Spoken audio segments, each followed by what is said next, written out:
Hello guys and welcome to SteveKnows. It's the weekly update again. Thanks for being here. We have lots of new games, lots of games coming soon, interesting technology and Quest feature updates and much more. If you want to enjoy some fun video snippets, I do now have a TikTok account ever since their viewing time had overtaken YouTube. So I'll link that down below, and anyway, that is enough chinwagging. Let's get started.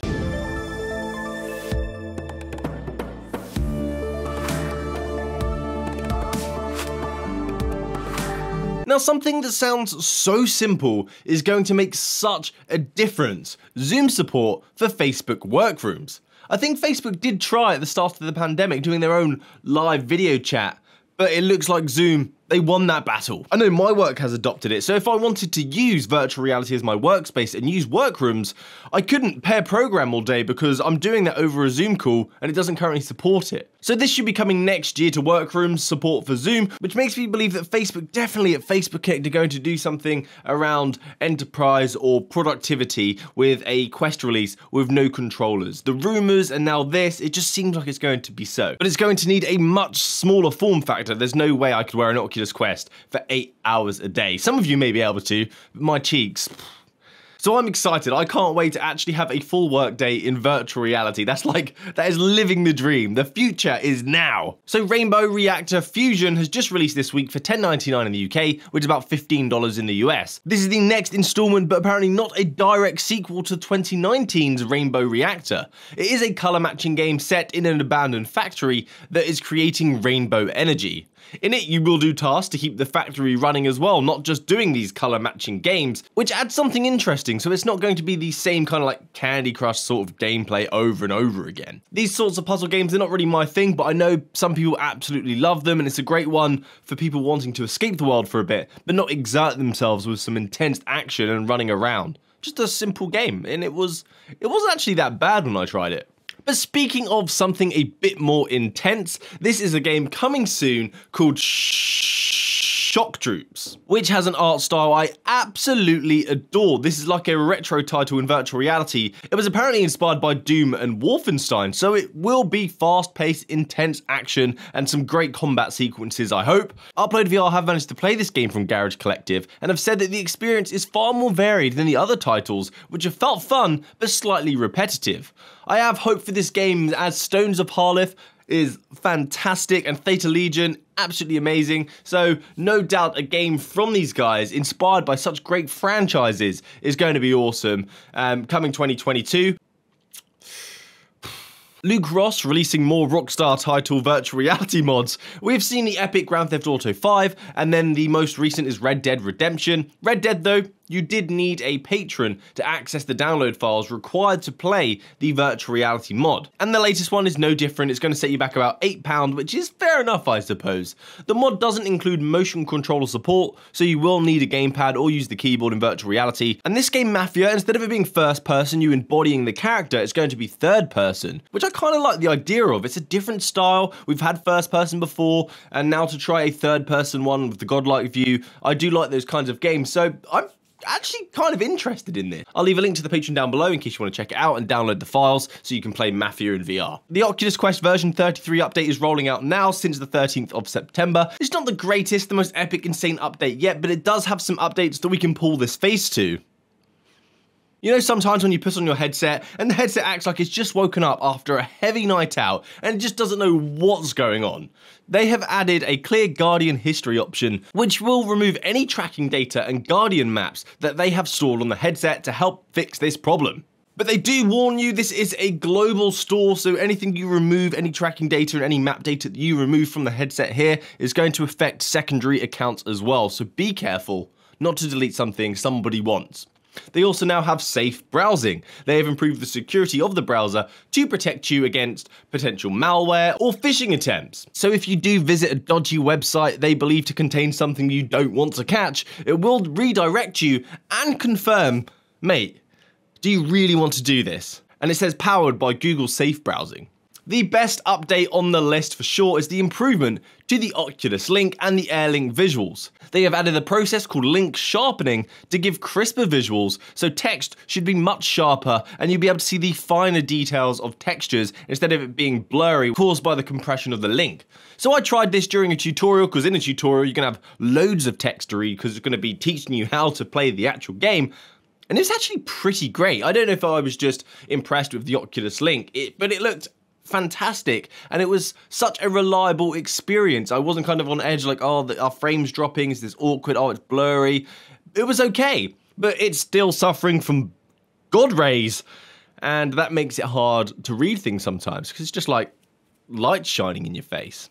Well, I suppose the whole screen is. They've added something called controller sleep management to make the batteries last much longer for the original Quest, as the Quest 2 has incredible battery life. So I guess they thought maybe we shouldn't leave our initial loyal followers in the dark changing batteries every few hours, since they're the reason that the Quest has been so successful, at least initially at launch. So, you know, let's give back. Let's give them some battery power. Multitasking is out of beta as well, or out of the experimental section, although when I went to my experimental section, it was still there. But what this does is allows you to have up to 3 2D applications running at once. You'll see them in the navigation bar and you can easily switch between them. I had events, the browser, and Oculus TV open, all at the same time, seamlessly moving between each of them. And they've also added more granular control over your notifications. So apparently, for each application, you can now say if you want all notifications for this app or none at all. And you can also determine whether or not you want push notifications, email notifications, or virtual reality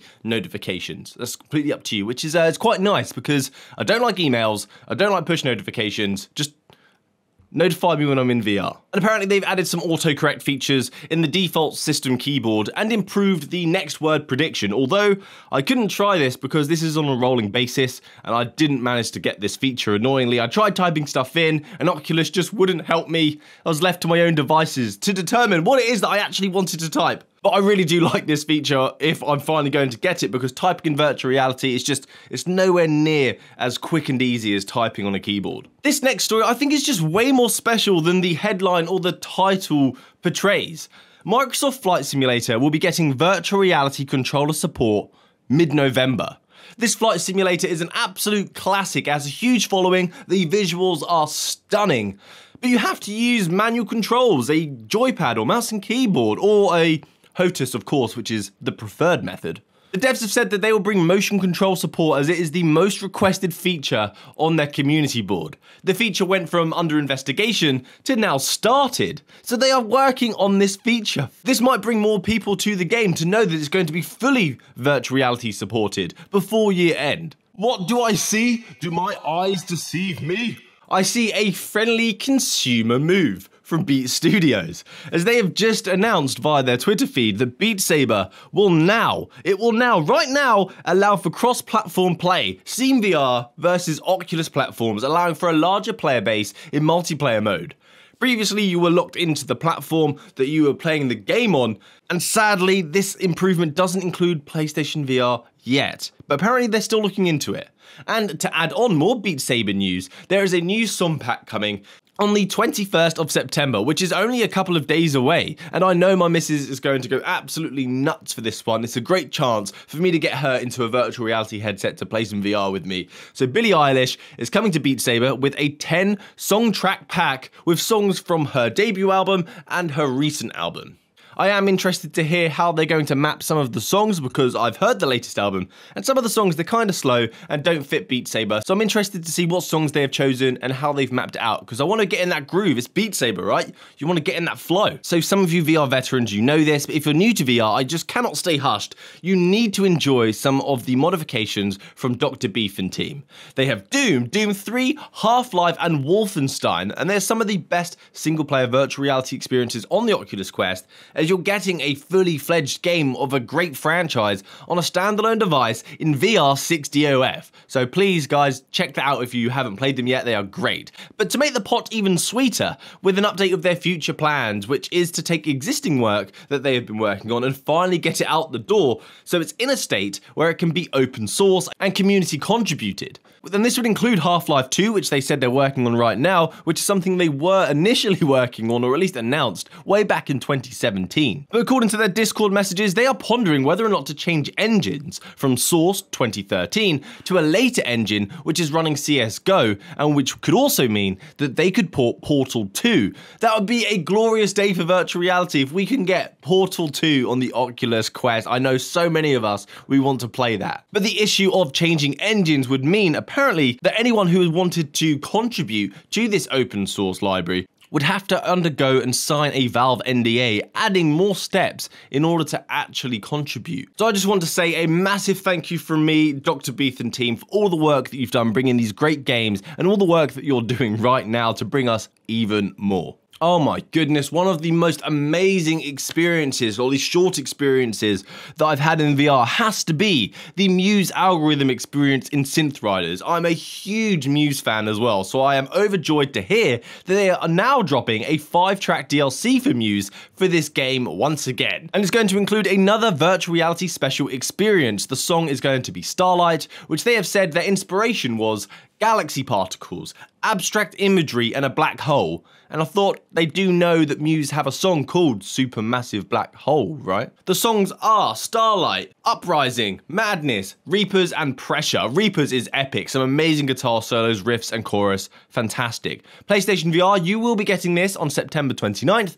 but if you're on Quest or on Steam, you can enjoy it right now. So let's end this on some amazing news. A new Humble Bundle is live, which in case you are not aware of, this is a site that offers game bundles at incredible bargains that also helps raise money for charity. And every now and again, we get a VR bundle. This one contains games that I genuinely love. So if you've got PC VR available as the game keys they are for Steam, maybe check this one out. So there are 3 options. You can buy one game for 72p, which is called Wands, which is like a wizard dueling title, or 4 games for 1081. You get Wands, Zero Caliber, A Fisherman's Tale, and Paper Beast, a fantastic bundle, or for just 2 pennies more.